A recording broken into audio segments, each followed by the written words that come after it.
성 이장을 딱 보니까 저는 설국열차에서 그 생선 배달 직전에 복면을 한 사람들이 쫙 있는데 그 순간을 비추는 것 같은 느낌도 싹 들더라고요. 물론 내적인 관련은 없겠지만. 예, 좁고 긴 공간이라는 기차와의 그 공통점이 있으니까 거기 빽빽하게 사람들이 있고 뭐 무기들을 들고 그러니까 약간 좀 예. 코믹하기도 하고요. 예.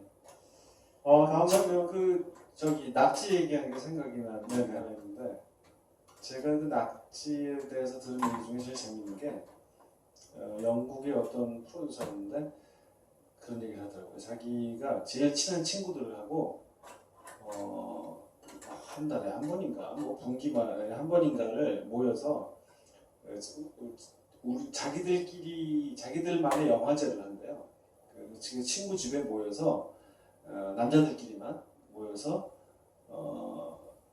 그 중에 돌아가면서 한 명씩 자기가 이달의 영화 이런 걸 하나씩 가져와서 DVD를 틀어놓고 거기 그 영화와 관계된 음식을 그 영화를 고른 사람이 조리해서 모두가 나눠 먹고 술 마시고 그 영화에 대해서 토론하고 그러는 밤새는 그런 행사가 있는데 자기가 골랐던 게 올드보이였는데 낙지를 산 걸 어떻게 구할 수도 없고 먹을 것 같지가 않아서 그걸 뭐 튀김을 했다나 뭐 어떻게 했다나 그렇게 먹었다는 얘기 들은 적이 뭐 만들어 하지 않고 해요. 그렇군요. 네. 그 낙지 장면은 그러면 한 번 찍으신 거 아니죠? 그 장면도 역시 예, 여러분 많은 낙지가 죽어나갔죠. 이 장면 역시 이걸 더군다나 부감으로 되어 있어서 이 영화가 사실 어떻게 보면 이제 이 영화에 다양한 층위들이 있겠지만 뭐 신과 피조물에 관한 관계처럼 보이잖아요. 이 장면에서 그런 느낌도 있고 무엇보다도 흥미로운 것은 이 장면에서는 사실은 암시를 줄 때도 그렇고 풀밭에서 자기는 나왔다고 생각하는 상황 관객들도 그렇지만 여기서 조금만 더 이제 벗어나게 되면 사실은 옥상 위에 있는 거잖아요. 그런 데서는 굉장히 재밌는 부분인데 이 영화는 정말 어떻게 감금됐나가 중요한 게 아니고 어떻게 풀려나고 언제 왜 풀려났는지가 중요한 거잖아요. 그런 면에서 이 장면을 찍으실 때 지금 말씀드린 이런 것들이 들어가 있는 것에 대해 설명을 좀 해주시죠. 우선은 만두 속이 삐져나온 것 같다. 진짜로 그런 생각이 가방에 만두 피고 농담하신 건가요? 아니면 농담이에요. 네, 난 또 무릎 치는 저는 뭡니까? 그 관객을 이렇게 이제 순간적으로 오도해서 단기적으로 오도할 때도 있고 길게 할 때도 있죠.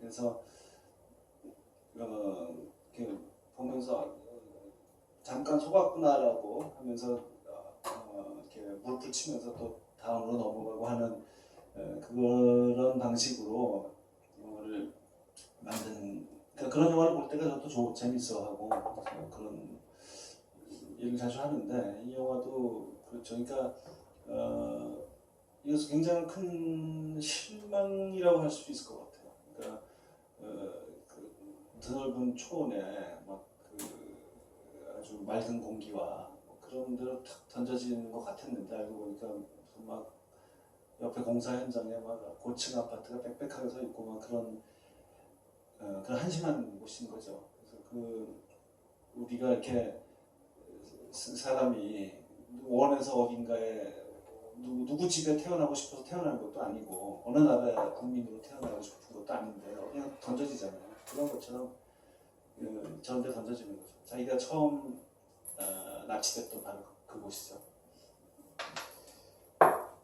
다음 장면은 이 장면인데 이제 의외로 유머도 굉장히 많잖아요. 오늘 보니까 더 그렇다는 느낌들이 들더라고요. 근데 저는 이제 감독 영화에서 내레이션이 쓰여지는 순간이 굉장히 흥미로운데 가장 흥미로운 것은 아마 친절한 군대시겠죠. 근데 이 영화에도 내레이션이 굉장히 흥미로운데 왜냐하면 이 사람은 이 내레이션을 하기 직전까지의 상황에서는 말을 경찰서에 불러와서 계속 말을 하는 엄청나게 말을 많이 하는 사람이잖아요. 실제로 말이 많아서 이런 고통을 겪는 사람이고 근데 그 사설 감옥에서 나온 이후부터는 말이 극도로 적어지는데 그럼에도 불구하고 내면은 굉장히 수다스럽잖아요. 예, 아직도 말이 많은 사람이에요. 그렇죠. 겉으로만 말이 없는 그렇죠. 반면에 또 이제 우지는 이 사람이 말이 많다고 응징을 하는데 우지는 말을 더 많이 하는 사람이잖아요. 이런 굉장히 많은 역설들이 있는데 어쨌건 이 내레이션을 가지고 굉장히 재밌는 더구나 반복에 의해서 이런 유머를 만드시잖아요. 상상훈련 앞에는 있었는데 성공이 여기서는 없었잖아요. 이런 그 내레이션을 쓰는 이 영화의 방식에 대해서 좀 설명해 주시죠. 우선은 이 이야기 전개하는 데의 그 구성에 대해서 얘기해야 될 텐데, 그러니까는 처음 영화 시작은 오광록과의 이제 그잖아요. 그래서 이게 어떻게 된 거냐 싶으면, 왜냐하면 전혀 맥락 없이 관객이 그냥 제시된 거니까. 그러다 보면은 이제 갑자기 또 과거에 그 경찰서 파출소 장면으로 갔다가 그다음부터는 얘기가 이제 시간 순서대로 흘러가죠. 그래서 감금방에 갔다가 뭐 어떻게 해서 나오게 됐다.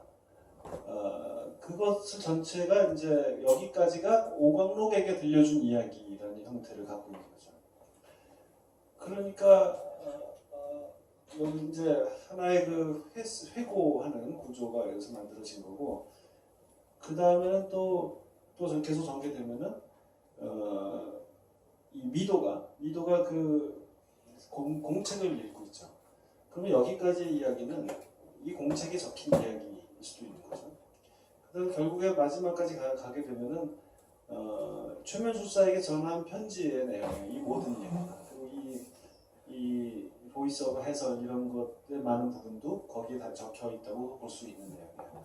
그래서 그런 이렇게 좀 레이어가 많은 중층적인 구성을 하고 있다는 말씀을 먼저 드리고 싶고, 그다음에 보이스오버의 내용에 대해서는 이게 이제 보통 이런 것을 사용할 때 이제 뭔가 정보를 잘 전달하기 위해서, 관객이 이야기의 갈피를 잡고 잘 따라오게 하기 위해서 그런 용도로 그런 내레이션을 많이들 쓰는데, 물론 그런 것도 좋죠. 그렇게 쓰는 용도도 있죠. 그것만으로는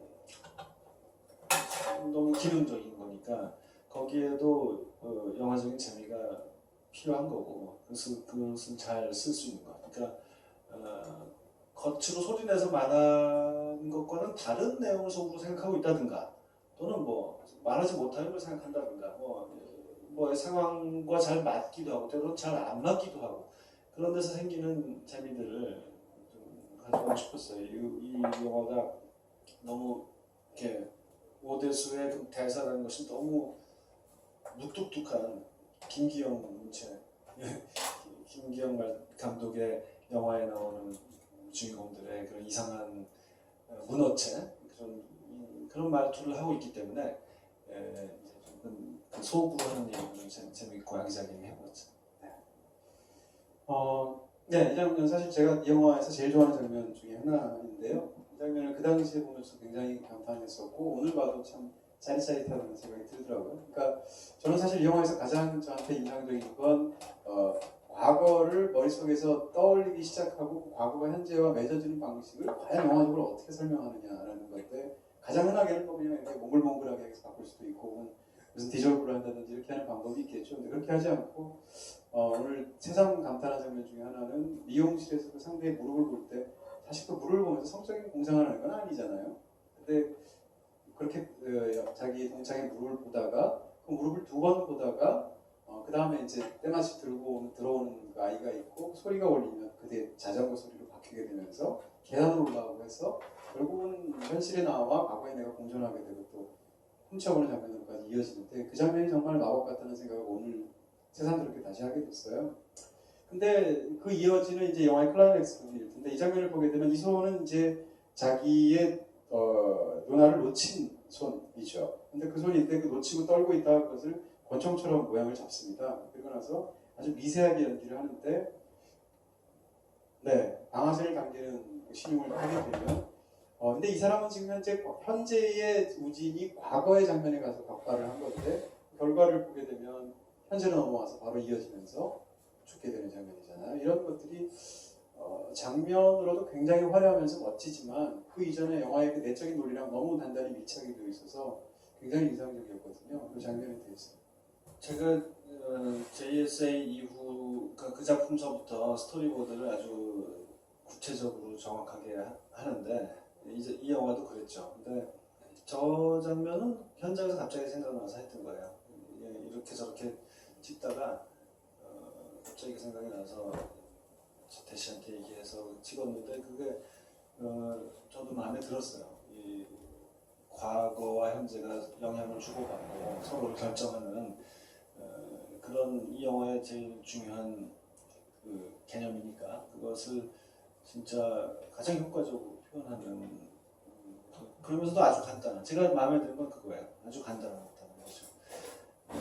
그것도 비슷한 게 뭐가 있냐면 나중에 오대수가 최면에 걸려서 이제 자기 기억을 지우려고 할 때 최면술사가 시키는 대로 이렇게 돌아서서 비밀을 아는 몬스터는 한 발에 1년씩 늙어가고 돌아서잖아요. 그때 유리창에 비친 그 보라색으로 물든 그 오대수가 다른 표정을 짓고 있죠. 그는 계속 그러니까 돌아서기 전에도 계속 그 표정이 서로 다르고 이쪽에 실제 오대수가 돌아서서 이렇게 걸어갈 때 그걸 가만히 물끄러미 지켜보고 있고 그래서 그 두 개의 분리된 자아를 그렇게 이제 반영된 상으로 표현했는데 그것도 원래는 뭔가 복잡한 그 특수 효과를 써서 컴퓨터로 뭘 만들 생각이었는데 그냥 간단하게 그렇게 했어요. 그냥 그거는 어떤 특수 효과도 없어요. 근데 묘하게도 그런 분리된 자아가 잘 표현이 됐기 때문에 제가 자부심을 느끼는 것은 바로 그 점입니다. 너무나 싸고 간단하게 갑자기 막으셨네요. 네. 그냥 손 이렇게 하는 것 뿐이니까. 네. 어떤 이런 한 감독의 굉장히 독창적인 표현법이 이렇게 그 감독을 트레이드마크처럼 될 때 굉장히 흥미롭다는 생각을 하거든요. 예를 들어서 감독님 작품 중에 굉장히 좋아하는 표현법 중에 하나가 무슨 예를 들면 카세트 테이프의 오토리버스라든지 캐트리지라든지 이런 것들이 음악이 한 판이 끝나고 다음이 연결되거나 이럴 때 뭔가 엄청난 액션이 벌어지는 것들을 감독님 영화에서 여러 차례 나오거든요. 그런 걸 저는 굉장히 좋아하는데 이 장면도 보다 보니까 저는 이 장면을 워낙 좋아하니까 바로 올해 만드신 이 장면하고 연결이 되는 거예요. 스토커죠. 네, 스토커에서 보면 이 장면은 과거에 아버지가 사냥을 가르쳤던 장면입니다. 그래서 이제 쇠를 보고 드디어 방아쇠를 아버지가 가르친 대로 방아쇠를 과거에 당기게 되는데 그 다음에 이어지는 장면은 격발하고 나면 현실의 2층에서 총소리가 나게 됐고 그 결과는 다시 다음 쇼트에서 네, 지금 삼촌이 찰리가 죽어 있고 옆에 그 혈흔이 미끈하게 흘러내리는 건데 이건 사실은 엘리베이터하고 상당히 비슷한 로직이 같잖아요. 이런 면에서 이 장면을 보면서 굉장한 저는 쾌감이 있었어요. 근데 이런 그러니까 굉장히 독창적인 방식을 이렇게 되풀이하실 때 그럴 때 마음은 어떤 방식 생각인지 말이 감탄이지 사실 뭐 늘 써먹던 거 또 써먹는구나 하는 아니요 정말로 왜 간신처럼 무서운 자리군요 여기는 정말 예. 뒤에 또 있는데 큰일 났네 빼면 안 될까요? 예. 저는 그 스토커 찍을 때 이런 사람이 나타날 줄 알았어요. 근데 뭐 별로 더 좋은 나은 생각이 나지 않아서 계속 했는데 그런 사실 그 스토커하고 올드보이는 그 점에서 좀 닮은 영화인 것 같아요.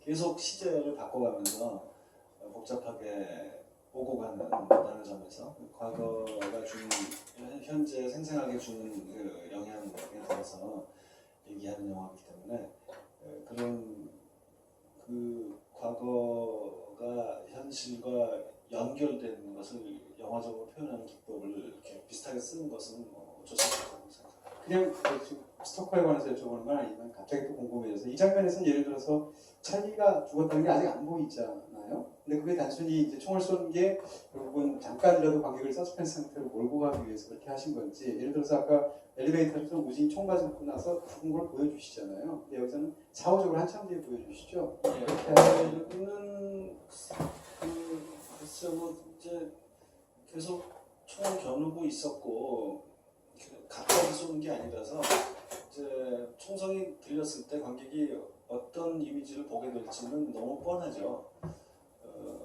그렇기 때문에 이렇게 하여간 관객이 예상하고 있을 때는 다르게 표현을 해야 할 텐데 그것이 이제 나는 재밌게 생각한 게 빨간 벽에 빨간 피가 튀면 그것은 재밌다고 생각했어요.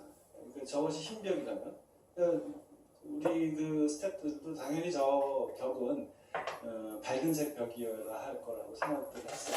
그래서 저한테 뭐 하얀색으로 할까요? 뭐 노란색으로 할까요? 막 그랬는데 빨간색으로 한다고 하니까 왜? 라고 이해하지 못하겠다는 표정을 지었는데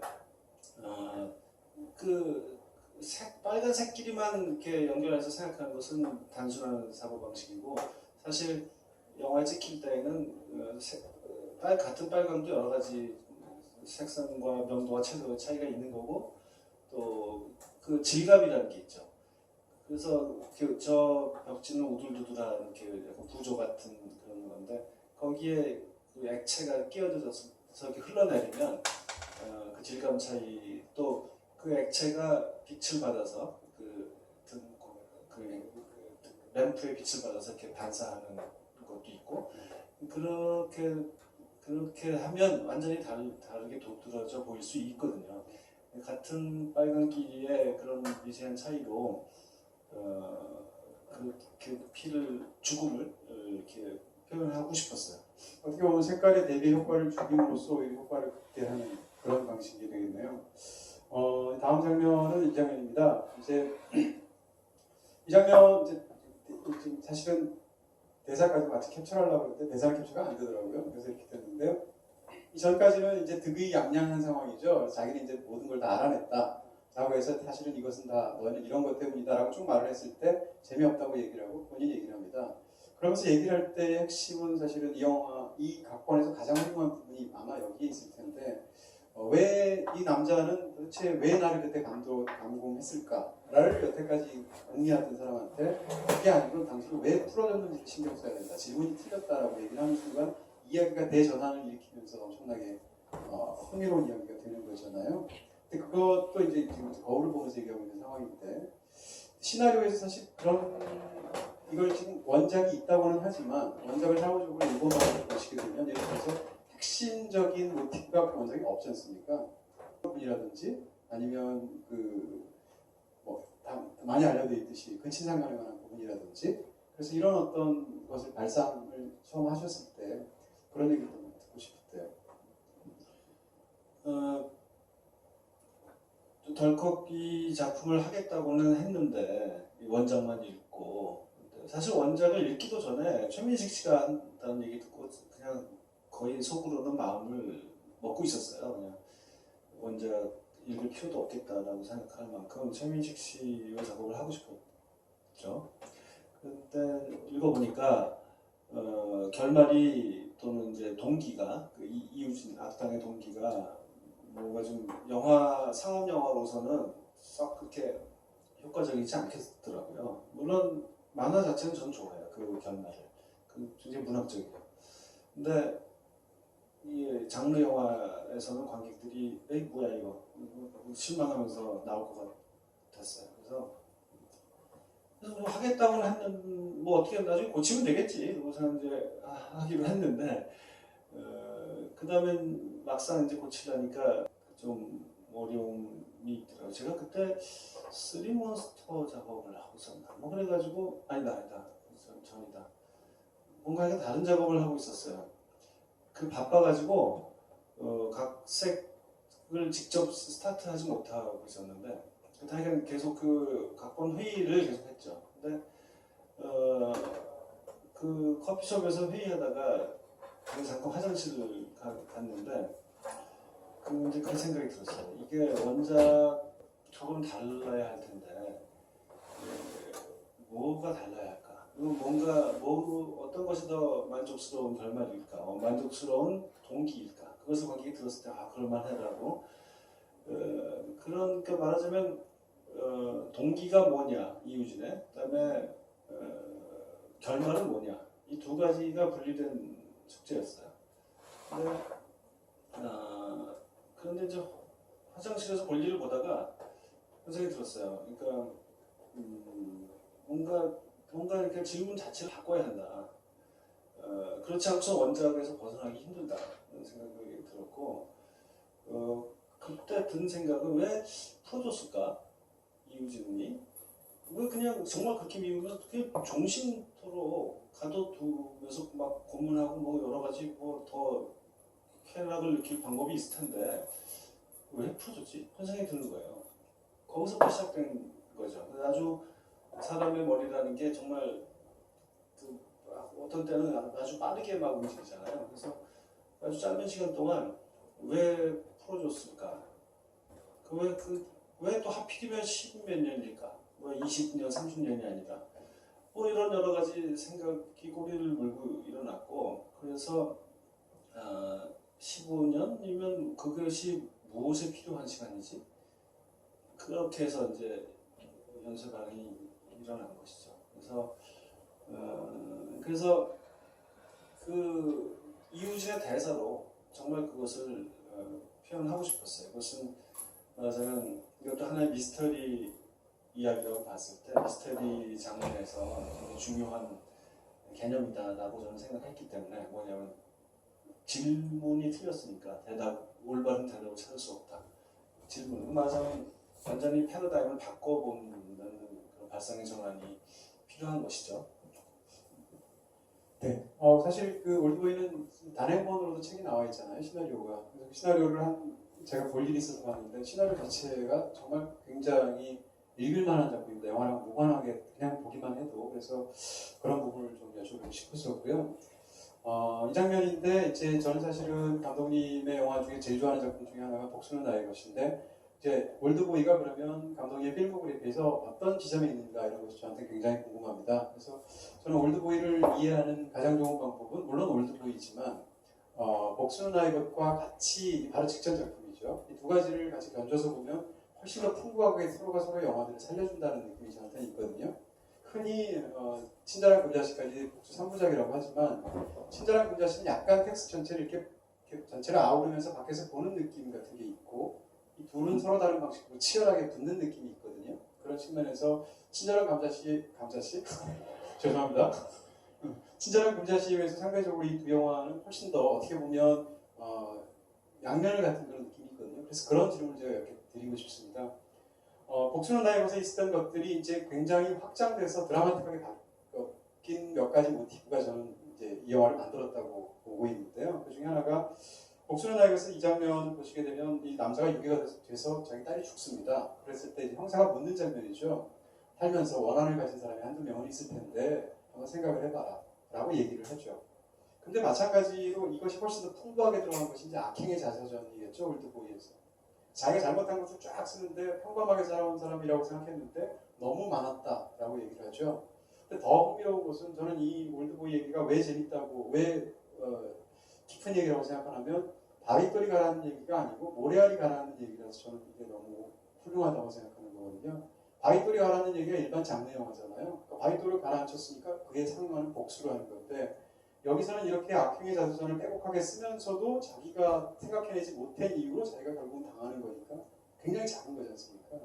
이런 그게 이제 어떻게 보면 감독님이 인간의 실존을 보는 방식일 텐데 거기에 대한 생각이 들죠. 예, 그 복수는 나의 것의 그 장면은 좀 중요하다고 생각하는 장면이고 그래서 그 얘기가 좀 더 이렇게 탐구돼도 좋겠다고 생각을 하던 참이었고 또 올드보이 원작 만화를 영화화 제안을 받았을 때 마음에 드는 부분이 그런 거였어요. 근데 그것이 원작 만화에서는 잘 이렇게 아주 강조돼서 묘사되지는 않았지만 그걸 읽으면서 복수는 나의 것에서 제가 생각했던 개념과 딱 만나지면서 이 부분을 좀 파고들면 좋겠다라는 생각을 했어요. 그래서 사실 원래 처음 올드보이 각색했던 방향은 이렇게 그 자서전을 쓰면서 만든 목록이 있는 거예요. 오대수의 목록. 그것은 이제 이중적인데 하나는 나를 누가 이렇게 만들었을까 찾아가서 혼내줘야지 하는 목록이기도 하고 그것은 뒤집어 말하자면 자기가 제일 잘못한 사람들의 목록이죠. 제일 크게 제일 미안한 사람이 제일 1등인 거죠. 그런 이제 이중적성을 가진 그 명단을 만드는 거예요. 그래서 하나하나 방문하는 거예요. 그런 장면을 원래 썼어요.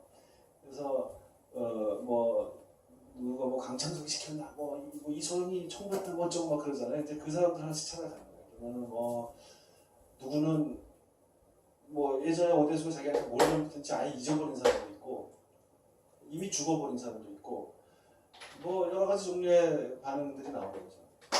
그래서 그걸로 영화에 한 3분의 1을 가려고 했는데 아무래도 그게 그렇게 가다가는 너무 긴 영화가 될 것 같아서 눈물을 먹고 그걸 뺐어요. 그래서 하여간 그러니까 자기가 모르면서 지은 사소한 잘못요. 그것이 어떤 사람에게는 엄청난 비극의 씨앗이 될 수도 있다는 거.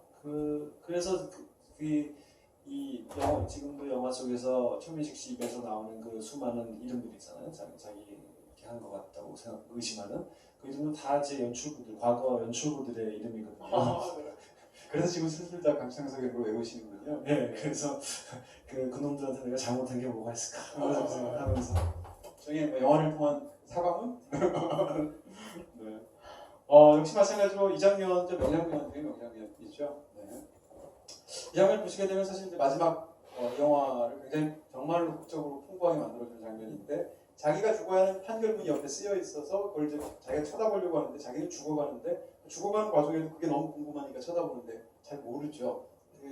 거꾸로 되어 있으니까. 이 장면이 굉장히 강한 핵심적인 이미지 중에 하나죠. 목수는 나의 것은. 근데 여기서도 보시게 되면 상대방을 지금 뭐 15년간 증오했으니까 만나자마자 쳐 죽이고 싶겠죠. 근데 그럼에도 불구하고 상대방은 이미 딱 그 리모컨까지 마련해가지고 죽이고는 싶겠지만 네가 죽이면 이유를 못할 텐데 어떡하나 해가지고 굉장히 약 올리죠.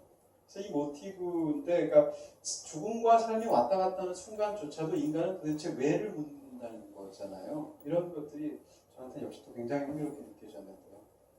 예, 그렇죠. 그러니까 복수극을 만드는 데 있어서 사실 이게 제일 편리하게 관객의 마음을 움직일 수 있는 장르죠.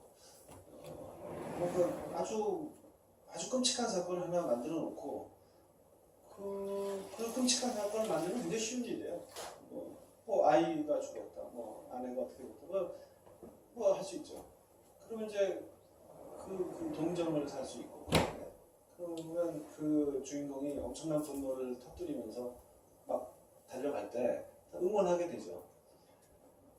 그래서 그 악당을 막 처단할 때 말하자면 아주 폭력적으로 그를 대할 때 관객은 또 통쾌하겠죠. 그런 식의 관객의 감정을 이리저리 움직이는 이유들이 복수극처럼 쉬운 게 없습니다.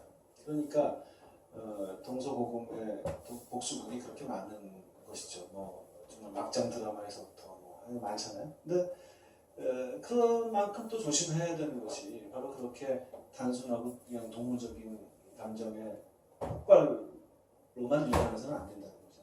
그래가지고서는 그렇게 우리가 복수극이라는 것을 통해서 인간의 실존이나 인간의 심리를 탐구할 그 여지가 가능성을 바탕하는 일이죠, 스스로. 그러니까 이제 이런 뭔가 지연시키는, 계속해서 복수를 지연해야만 하는 어떤 사연을 만들어주는, 강행으로 만들어주는 것이 필요합니다. 그리고 이제 이 영화는 사실 이제 저 장면에 제가 참 마음에 드는 게 하나는 뭐냐면은 이우진은 계속 리모컨을 가지고 있어요. 여러 가지 리모컨을 가지고 있어요. 아까 이 장면에서도요. 처음에 오데스가 들어올 때 뭔가 또 다른 리모컨을 누르는데 그게 이제 그 음악을 트는, 말하자면 이 장소가 자기의 극장이에요. 자기가 연출하고 자기가 주연하는 하나의 연극이에요. 그래서 그 배경음악으로 쓰기 위해서 작곡됐거나 아니면 선곡된 어떤 곡을, 물론 이제 이 영화 전체 그 우진의 월츠이긴 하지만 그것을 또 리모컨으로 탁 틀어놓고, 이 우진은 모든 것을 계획하고 디자인하는 사람이잖아요. 저 패턴도 디자인해서 모든 손수건이니 모든 상자니 다 사용하고 그런 것처럼 음악도 그리고 모든 것을 지배하고 조종하는 사람으로서의 이유진은 리모컨을 가진 사람. 이유진을 그렇게 표현할 수 있는 거죠. 그리고 이제 위반을 초반에 보여주는 그런 장면으로 이제 잡혀가는 장면이죠. 그리고 이제 결국 근친상간의 테마를 이제 얘기를 안 할 수가 없을 것 같은데요. 근데 지금 말씀하신 그 것들 중에서 사실 좀 시간이 많이 있어가지고 제가 그냥 마음이 급해져서 좀 스킵을 하면서 얘기를 하겠습니다. 이 영화를 처음 봤을 때보다도 반복해서 봤을 때 저한테 가장 강하게 인상이 남았다는 건 두 사람이 대비가 되어 있다는 거예요. 예를 들면 이런 근친상간을 하는데 이렇게 근친상간을 하도록 만들어지는 이유가 자기가 근친상간한 것을 저 사람이 본 것 때문에 자기가 그러니까 쉽게 얘기하면 자기가 당한 걸 그대로 해주는 복수를 하고 있는 셈이지 않습니까? 근데 이게 네 이렇게 보게 되는 거죠. 근데 이 장면이 이제 제일 흥미로운 것은 둘 사람은 둘 다 근친상간을 결과적으로 저지르게 됐는데 두 사람은 그 상황에서 그것을 상대한테 들킨 상황이죠. 이 남자는 여기서 이걸 보게 되지만 반대로 또 방독면 같은 걸 쓰고 들어가서 그 장면을 보게 되지 않습니까? 그런 식으로 대비가 되어 있다든지 그러다가 이제 네 이제 질문을 드려야 스킵하려고 하니까 그렇습니다. 네. 이 장면이 이제 복수는 나이가스 마지막 그 세 번째 심화되는 부분이라고 저는 생각하는데요. 여기서 보시게 되면 얼핏 봐서는 성적인 뉘앙스가 없지만 아이가 물에 빠져 죽습니다. 근데 그 물에 빠져 죽은 아이가 환상 속에서 나타나서 아빠 수영 일지를 배울 거 그랬어 라고 말하는 장면을 보면 안긴 상태에서 아버지의 다리로 허리를 조입니다. 근데 이렇게 허리를 조이는 장면이 역시 창밖으로 되어 있는데 이 포즈가 사실은 거의 사실상 같은 포즈가 이 장면이거든요. 이 장면도 역시 성적인 뉘앙스는 전혀 없지만 사실은 둘 사이 어떤 그런 관계를 이런 구출하는 장면 속에서 성적인 암시를 보여주시는 거잖아요. 이렇게 심화가 되어 있고요.